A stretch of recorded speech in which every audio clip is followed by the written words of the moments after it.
음식이 있습니다. 우리 다음 주쯤 되면은 추석이 다가오는데 추석의 대표적인 음식은 송편입니다.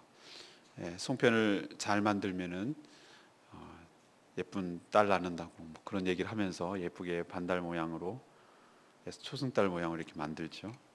설날에는 떡국을 먹죠. 이렇게 명절마다 대표하는 음식이 있습니다. 명절이 아니더라도 생일날이 되면 미역국을 먹죠. 왜 자기가 먹는지 모르겠어. 어머니가 낳았는데 어머니가 먹어야 되는데. 아무튼 음식과 어떤 명절, 어떤 날을 이렇게 매치시켜서 하는 그런 풍습이 남아 있습니다. 유대인들에게도 성경에도 명절마다 이렇게 매치되는 음식이 있는 것이죠. 지금 예수님께서 십자가에 달리시는 이때가 바로 유월절이라고 하는 유대인들의 3대 절기에 해당되는 중요한 명절이었습니다.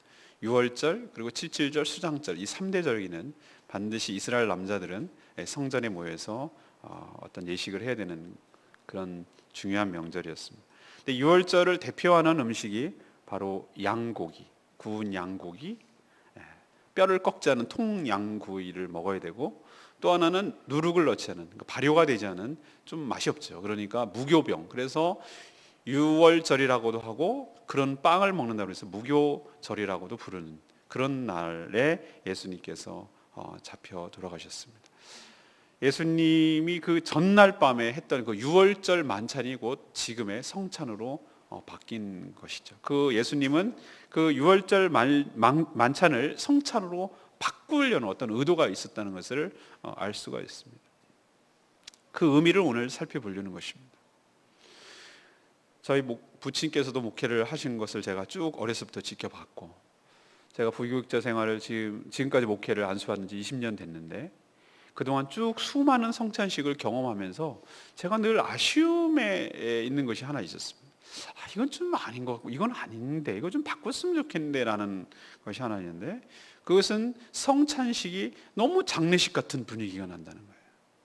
우울하고 초상집 같은 분위기. 정말로 성경에서 말하는 성찬식이 정말로 그런 장례식 분위기일까? 저는 아니라고 생각합니다. 그건 극히 일부에 해당되는 것이고, 그건 뭐냐? 그러면 기념일이냐? 우리도 무슨 3.1절 기념일, 무슨 광복절 기념일 하듯이 어떤 국가적인 세레모니를 하는 그런 날이냐? 또 그것만은 또 아닌 것 같다는 생각이 드는 것이. 오늘 성찬 예식을 행하기 전에, 성례를 행하기 전에 여러분들이 말씀을 통하여 이 성찬이 어떤 의미가 있고 그것이 어떻게 나에게 은혜로 다가오는지 말씀을 통하여 정확하게 깨달으시고 그 은혜를 받아 누리는 여러분 되시기를 간절히 바랍니다. 지금까지 가졌던 성찬에 대한 선입견들, 지금까지 나름대로 가졌던 어떤 경험들 일단 다 내려놓으십시오. 그것이 여러분이 갖고 있는 잘못된 것일 수도 있는 것입니다. 우리들이 정말로 중요하게 여길 것은 우리의 생각과 우리의 경험이 아니라 말씀이 어떻게 가느냐가 중요한 것입니다. 말씀이 무엇을 얘기하는지가 훨씬 더 중요한 말씀입니다. 여러분, 말씀을 통하여 성찬의 정확한 의미를 깨달으시고 그 복된 은혜를 함께 누리게 되는 이 시간 되기를 간절히 축원합니다. 첫 번째 성찬의 의미는 무엇입니까?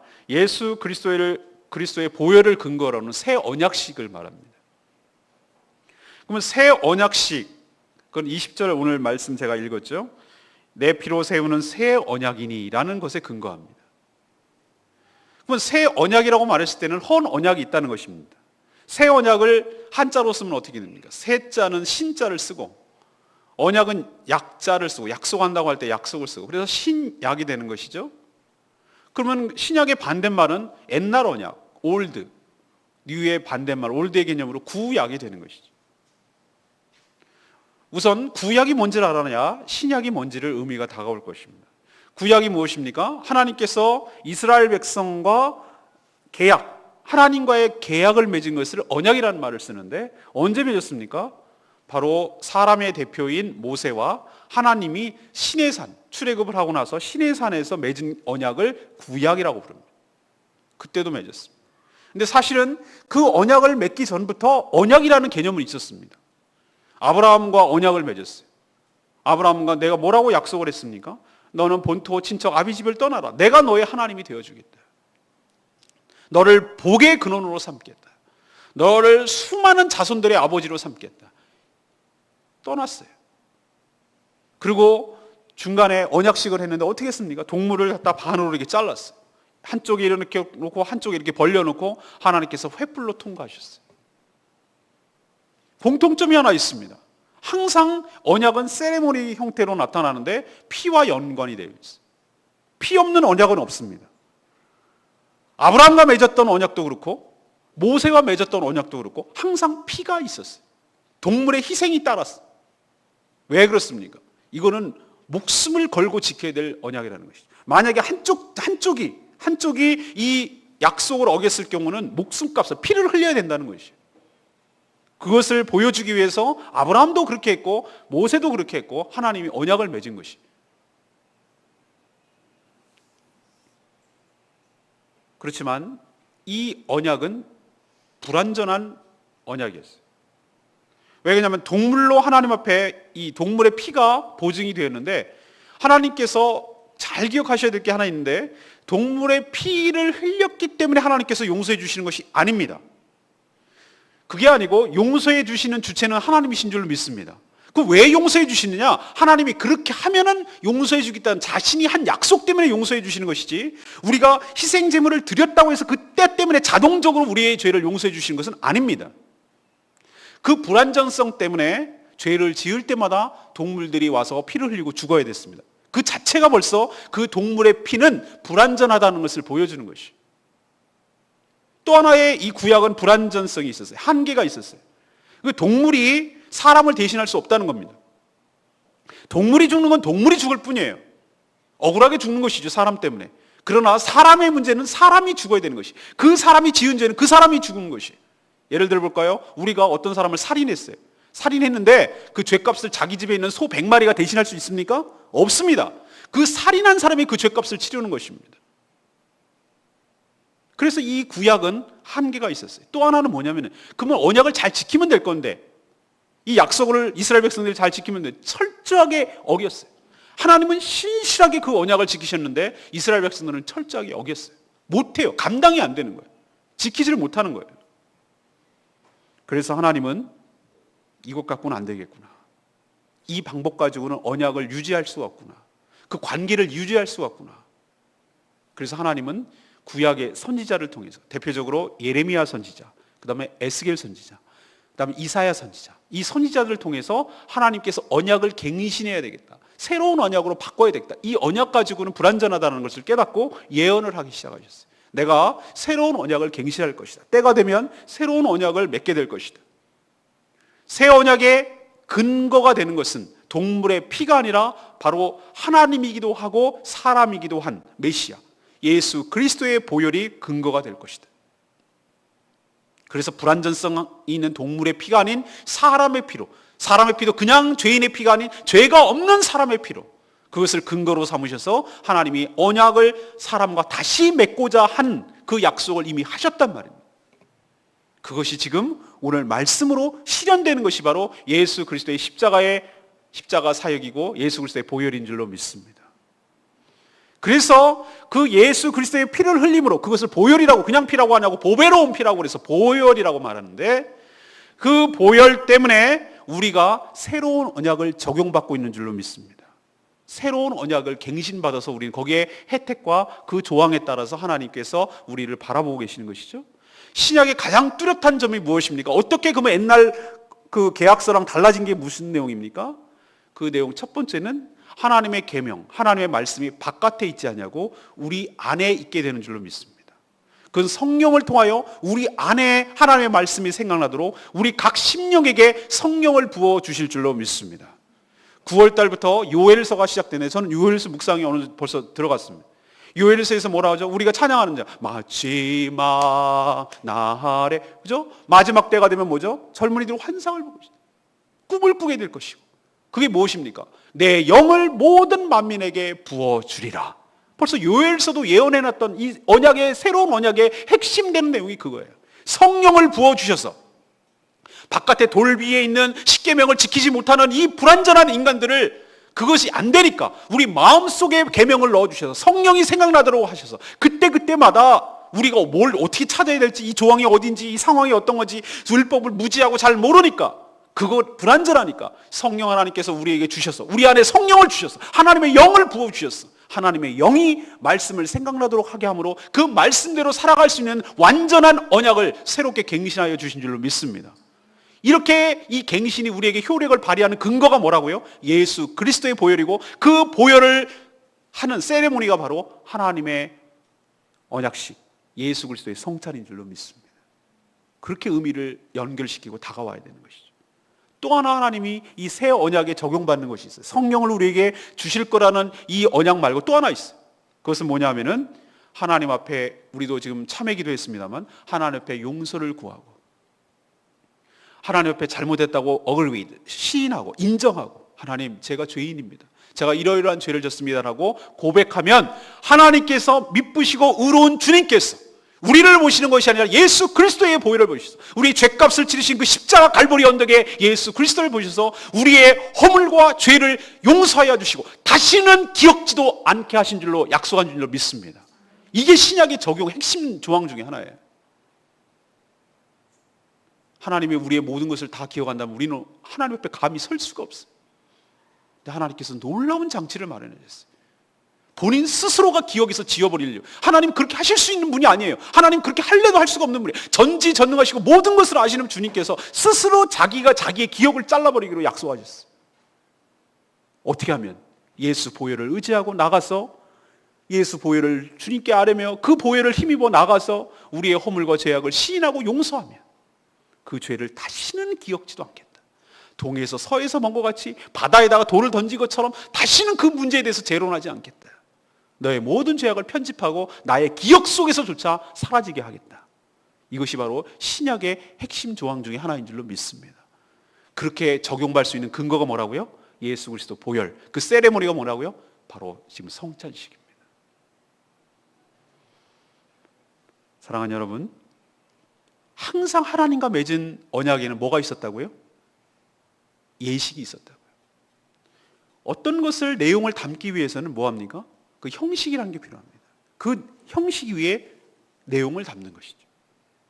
우리가 결혼이라는 세레모니를 통해서 이 형식을 통해서 두 사람이 하나가 되는 것이 핵심되는 것은 두 사람이 부부가 되는 것이 핵심이잖아요. 근데 그 세레모니를 통해서 담잖아요. 세례라는 걸 통해서 핵심은 무엇입니까? 그 사람이 예수 그리스도와 연합하여 하나님의 자녀가 되는 것이 핵심입니다. 그러나 그 세레모니를 통해서 그 예식을 통해서 새롭게 된 듯이 하나님께서 우리와 관계를 다시 회복하고 싶으시고 관계를 다시 맺고 싶고 새 언약을 우리에게 적용하고 싶은데 그 새로운 언약 시기, 세레모니가 바로 성찬인 줄로 믿습니다. 근데 우리는 성찬을 행할 때마다 어떤 것을 하냐면은 이 언약이 하나님과 나와 맺은 언약이 어떤 의미가 있는지 나와 하나님과는 어떤 계약 관계에 있는지 하나님과 나 사이에는 어떤 내용이 지금 적용받고 있는지를 다시 한번 상기시키고 다시 한번 기억하고 그 효력이 지금도 우리 삶에 유효하다는 사실을 기억하시고 그 은혜 가운데 살아가는 저와 여러분 되기를 간절히 축원합니다. 하나님 여러분에게 성령 충만함을 주시고 여러분에게 사죄의 은총을 부어주시고 여러분을 하나님의 자녀로 삼아주시는 언약의 핵심 내용이 여러분에게 지금 적용받고 있고 여러분이 혜택을 누리고 있다는 것 기억하시길 바랍니다. 정리하면 첫 번째, 성찬은 하나님의 신약, 새 언약식인 것을 기억하시기를 바랍니다. 두 번째는 무엇입니까? 성찬은 예수님의 대속을 기억하는 기념식입니다. 오늘 성경 근거는 19절에 나옵니다. 너희를 위해 주는 내 몸이니 여기에 해당됩니다. 6월절 무엇에 근거합니까? 출애굽을 할 때 10번째 재앙에서 나온 바로 이 절기가 6월절입니다. 10번째 재앙은 무엇이죠? 장자, 첫 번째 새끼는 다 죽는 것이 10번째 재앙이었어요. 여기에는 이집트 사람, 애굽 사람만 해당되는 게 아니라 이스라엘 사람, 히브리 사람들도 해당됐어요. 그러나 다만 주의 종 모세를 통해서 어떻게 하면 그것을 모면할 수 있는가? 어떻게 하면 거기서 넘어갈 수 있는가? 바로 양해를 잡아서 양의 피를 문설주에 바를 때 그 피를 보고 죽음이 넘어가리라. 그래서 6월절이 근거가 6월이에요. 넘어간다는 뜻이에요. 그래서 이스라엘 백성들은 그렇게 했더니 믿음으로 행했더니 장자의 죽음을 모면하고 살게 되었죠. 이스라엘 백성들이 한 게 무엇입니까? 이 양칠한 거, 양피칠한 거 이것 때문에 살았습니까? 아니요. 하나님의 믿음으로 하나님께서 하셨던 약속을 믿음으로 하나님의 약속을 믿음으로, 하나님의 은혜로 구원을 받고 혜택을 본 줄로 믿습니다. 이 원리는 계속해서 흘러내려가요. 그럼 예수님께서 왜 의도적으로 이것을 지금 6월절에 죽으시려고 애를 쓰셨는가? 여러분 신약 성경을 쭉 보면은 느낄 바가 있는데 예수님께서 의도적으로 길을 재촉하시는 것을 볼 수 있어요. 언제를 타이밍을 맞추려고? 6월절을 타이밍을 맞추려고. 6월절에 죽으시려고. 그리고 오늘도 예수님 보십시오. 누가복음을 지은 저자가 누굽니까? 누가 지었습니까? 누가 지었습니다. 누가복음은 누가가 지었습니다. 그래서 누가복음입니다. 그런데 보면은 뭐냐면은 예수님께서 양 잡는 날이더라. 7절에 보십시오. 22장 7절에 6월절 양을 잡을 무교절이 이른지라. 왜 이런 표현을 썼을까요? 왜 예수님은 왜 6월절에 꼭 오셔야만 했을까요? 사람들은 유대 종교 지도자들은 예수님을 6월절에 죽이지 않기로 결의했어요. 왜냐하면 괜히 밀란이 일어나면 자기만 피해를 볼까봐, 큰 소요가 일어나면 괜히 로마 사람들이 나를 해코지할까봐 그때는 넘기자. 그렇게 했어요. 근데 자기 의도대로 됩니까? 안 돼요. 왜? 하나님의 계획 속에 있었거든. 하나님의 시점이 다가왔거든. 지금 예수님도 그렇고 누가복음의 저자도 그렇고 이 모든 정황과 모든 것들이 어디에다가 지금 복선을 깔고 지키고 들어가고 있냐면은 6월절 날 죽을 양이 모형이라면 6월절 날 그 어린 양의 실체가 예수 그리스도라는 것을 우리에게 보여주고 있는 줄 믿습니다. 6월절 어린 양이 6월절 양이 6월절마다 6월절 애굽에서 그 양이 죽어서 피를 흘려서 그 피를 발림으로 인해서 그 집에 죽음이 넘어갔듯이, 장자가 살아났듯이, 그 모형 말고 진짜인 예수 그리스도께서 십자가에 피 흘려 죽으시고 그 피를 우리의 마음문에 바르게 될 때 하나님의 심판인 죽음으로부터 넘어가게 될 줄로 믿습니다. 그것을 깨닫고 그것을 겹쳐지게 하고 그것을 다가오게 하기 위해서 예수님은 6월절 날 의도적으로 죽으신 것이죠. 출애굽은 어떤 의미가 있죠? 애굽에서 나온 것입니까? 단순히 그냥 나온 위치 이동입니까? 공간을 이동하는 겁니다. 아니요. 출애굽은 바로 세상을 상징하고 바로는 바로 사탄을 상징합니다. 사탄이 얼마나 찔깃찔깃한 존재인지 아시죠? 가 그래놓고 또 못 가게 하고, 가 그러면 못 가고. 왜? 자기 수하에 두고 자기 부려먹고 그렇게 하다가 히브리 민족은 다 남자는 죽이려고 하는 게, 그게 사단의 실체고 그게 바로의 실체란 말이죠. 거기서 빠져나올 수 있는 게 히브리 민족 스스로 자리바에서 자기 힘으로 나올 수가 있습니까? 없습니다. 그들은 그대로 살다가 시간이 지나면 죽을 인생이란 말이에요.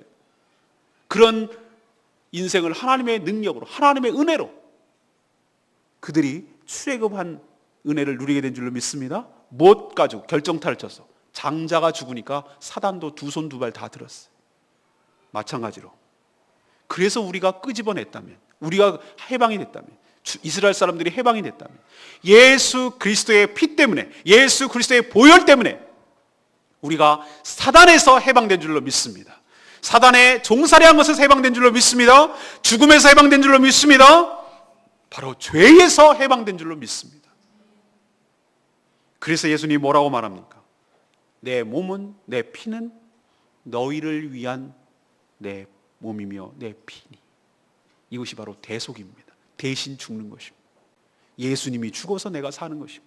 예수님이 피 흘려서, 내가 피 흘려서 죽어야 될 그 피를 대신 흘려주셨습니다. 내가 몸이 찢기고 죽여야 될 그 죄의 값을 예수님이 대신 치러주셨습니다. 그래서 내가 사단에서, 죄에서, 죽음에서 해방된 줄로 믿습니다.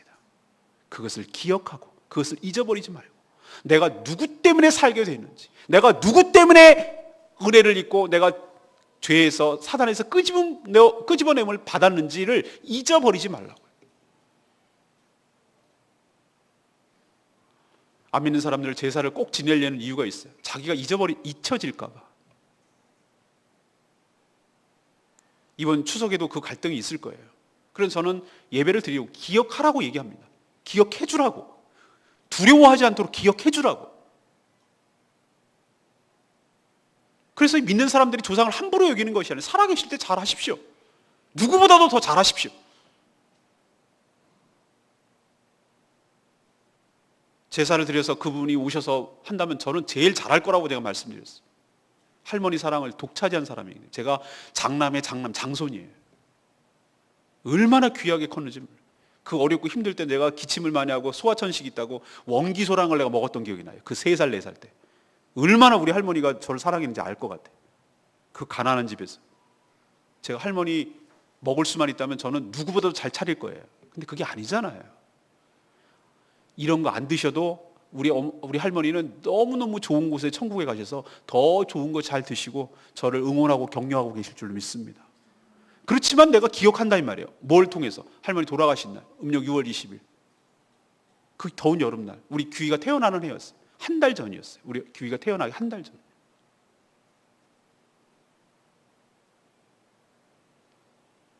가족들이 모여서 예배를 드립니다. 우리 할머니가 좋아하던 82잔 찬양 같이 불러요. 가족들이. 그리고 할머니가 이야기 유언했던 얘기를 우리가 같이 나눕니다. 형제가 우애 있게 지내라. 주님 꼭 믿고 신앙생활 잘해라. 뭐 이런 얘기들을 쭉 더듬어서 얘기를 하고, 그리고 그분이 우리에게 해주셨던 사랑 이야기, 그리고 제가 어렸을 때 가졌던 그 추억 이야기, 할머니가 저한테 어떻게 해주셨는지 곶감을 해가지고 한 얘기, 시골에 가면 저를 손주들을 위해서 수박을 갖다가 만들어 놓은 이야기, 할머니랑 교회 간 이야기, 새벽 기도 간 이야기. 저희 할아버지가 새벽 4시 20분이면 다 두드러 깨워가지고 새벽 기도 한 이야기, 뭐 이런 얘기들을 같이 합니다. 안 잊어버려요. 우리 마음속에 그분이 있고 그분 때문에 우리 가정이 예수 그리스도를 믿게 된 것을 안 잊어버려요. 우리도 예수 그리스도의 보혈, 예수 그리스도의 대속을 잊어버리면 안 될 줄로 믿습니다. 왜 국가 기념일을 만듭니까? 왜 광복절을 우리가 세레모니를 하고 왜 3.1절 세레모니를 합니까? 잊어버리지 말라는 거예요. 우리가 일제로부터 어떤 고통을 당했어서 해방되었는지, 우리가 그 피지배 민족이었는데도 불구하고 무력으로 투쟁하는 것이 아니라 정말 비폭력으로 그렇게 일어서서 우리의 독립됨을 주장한 날이 3.1절이라는 것을 잊어버리지 말라는 거예요. 수많은 기독교인들, 수많은 우리의 조상들이 피를 흘려가면서 그렇게 했던 것을 잊어버리지 말고 우리도 그 정신을 입어도 살아가자는 거예요. 그걸 기억하자는 의미로 세레모니를 하는 것입니다. 우리가 성찬식을 하면서 무엇을 기억하자는 겁니까? 예수께서 나를 위하여 대속의 죽음을 죽으셨다는 것이, 나를 살리시려고, 내가 그렇게 마땅히 죽어야 될 죄인인데 나를 위해서 몸이 찢기시고 그 피를 흘리셔서 나를 살려내신 것을 절대 잊어버리지 말자는 거예요. 그 은혜 때문에 내가 살게 됐고, 그것 때문에 내가 사단에서 구원을 받고 죄에서 죽음에서 구원받고 영생을 누리고 하나님의 자녀가 되고 영생 복락을 누리고 천국에서 살 수 있는 하나님의 자녀가 되는 권세를 누리게 된 것을 절대 잊어버리지 말자는 거예요. 성찬 예식을 하면서 여러분 꼭 이것을 기억하시게 되기를 간절히 바랍니다. 성찬식은 그런 의미가 있습니다. 세 번째는 무엇입니까?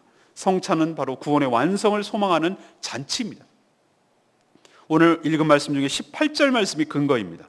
하나님 나라가 임할 때까지 내가 포도주를 다시 마시지 않아요. 그러니까 실체가 온다는 것이죠. 예수님의 몸과 피는 성경에 이렇게 표현되어 있습니다. 내 피는 참된 음료요, 내 몸은, 내 살은 참된 양식이로다. 초대교회 사람들은 초대교회 당시에는 이 말을 오해해가지고 예수 믿는 사람들이 식인종이라고 알고 있었어요. 피를 먹고 살을 먹는 데더라. 이 오해 중에 하나였어요. 여러분 그게 그렇습니까? 그러면은 그거 먹으면 배부르지도 않고 그거 뭐 목마르지도 않다는 것이 예수님의 피의 살을 먹어야, 우리는 흡혈귀처럼 먹어야 그래서 배부른다는 뜻입니까? 아니요. 사람이 떡으로만 살 것이 아니고 하나님의 말씀으로 사는 줄로 믿습니다. 예수 그리스도께서 말씀으로 사시잖아요. 이스라엘 백성들이 광야에서 뭘 먹고 살았습니까? 만나를 먹고 살았잖아요. 그 만나가 어디서 왔습니까? 하늘로부터 온 줄로 믿습니다. 하나님께서 궁극적으로 여러분의 먹을 양식을 공급하여 주는 줄로 믿습니다. 바위에서 뭐가 나왔습니까? 생수가 나왔습니다. 그들이 뭘 했습니까? 아무것도 한 것도 없어요. 모든 양식을 공급해 주는 분은 하나님, 하늘로부터 오는 것이다. 인간이 먹는 것은 배고프고 목마를 수밖에 없지만 그것을 보여주려고 예수님께서 오병이어의 기적을 보여주신 줄로 믿습니다. 그런 놀라운 역사, 물고기 2마리 보울떡 5개로 어떻게 수많은 5천 명을 먹일 수가 있냐고요. 그게 뭐죠? 사람이 먹는 거, 이게 입에 들어가야만 먹는 것이 아니라 하나님의 말씀으로, 하나님의 능력으로, 하나님의 사랑으로 우리가 살아간다는 것을 여러분 기억하시길 바랍니다.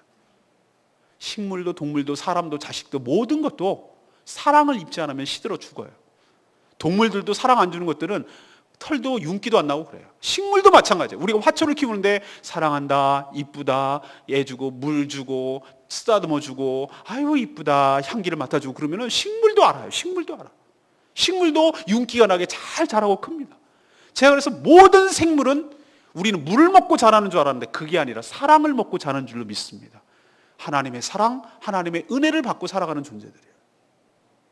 사랑하는 여러분, 예수님의 피와 살, 그것을 우리가 먹음으로 예수님과 한 몸을 이루게 되는 줄로 믿습니다. 예수님의 피와 살이 내 몸속으로 들어가므로 예수님과 내가 하나가 되는 줄로 믿습니다. 예수님의 모든 공급이 나의 공급이 되는 것이고 나의 모든 궁핍과 소원이 예수님 것이 돼서 예수님께서 나의 모든 필요를 채우시고 내가 그 안에, 그가 내 안에 함께 연합된 존재가 되는 것이 바로 성찬 예식인 줄로 믿습니다. 예수님의 피를, 예수님의 몸을 우리는 한 덩어리, 한 몸에서 나누어 갔습니다. 오늘도 그것을 보여줄 것인데 우리는 한 몸, 한 피, 같은 예수 그리스도의 몸과 피를 나누는 형제 자매인 줄로 믿습니다. 우리는 한솥밥을 먹는다는 표현을 씁니다. 한솥밥을 먹냐면은 같은 식탁에서 함께 나누는 거. 이것을 식구라고 말하고 가족이라고 말합니다. 우리도 똑같은 것입니다. 우리가 언제 우리가 형제 자매가 되었습니까? 왜 근데 우리는 아버지도 다르고 뭐도 다르고 다 조상도 다른데 왜 형제 자매라고 부릅니까? 이유는 딱 한 가지. 예수 그리스도의 보혈 때문에 우리는 하나님의 자녀가 되었기 때문인 줄 믿습니다. 그래서 우리는 형제님, 자매님이라고 말하는 이유는 딱 하나예요. 예수 그리스도가 공통점이에요. 왜?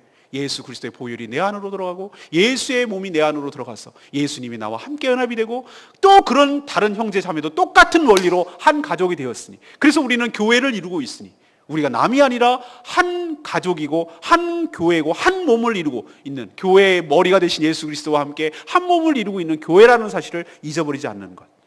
우리가 남이 아니라 한 가족임을 확인하는 시간이 바로 성찬식인 줄로 믿습니다. 또 이것만 있습니까? 예수님께서 뭐라고 하셨어요? 내가 하나님 나라가 완성될 때까지는 포도주를 되지 않을 거라고 그랬어요.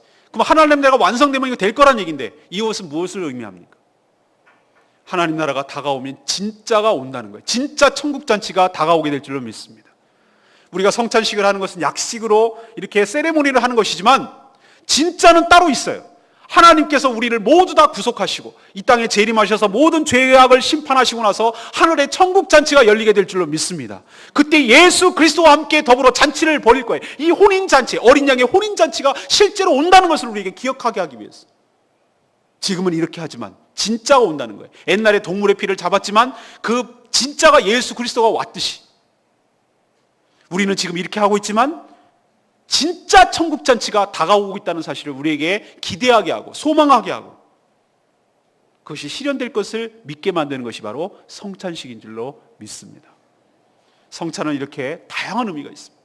우리가 보혈로 한 가족이 된 것을 깨닫게 하고 천국의 소망을 갖게 하고 우리가 남이 아닌 것을 확인하며 우리가 서로 사랑으로 하나 되는 시간이 바로 이 성찬식이기 때문에 성찬식은 장례식도 아니고 성찬식은 세레머니 하는 식도 아니고 성찬식은 그저 무슨 프로그램이 아니고 그런 단순한 의미가 있는 것이 아닙니다. 하나님께서는 우리에게 은혜를 주시는 방법을 두 가지를 주셨어요. 하나는 바로 제가 지금 선포하고 있는 말씀을 통해서 여러분에게 하나님의 은혜가 전달되는 줄로 믿습니다. 단순히 이 전파되는 말씀이 음파가 내 귀를 뚫려가지고 이렇게 하는 소리가 아니에요.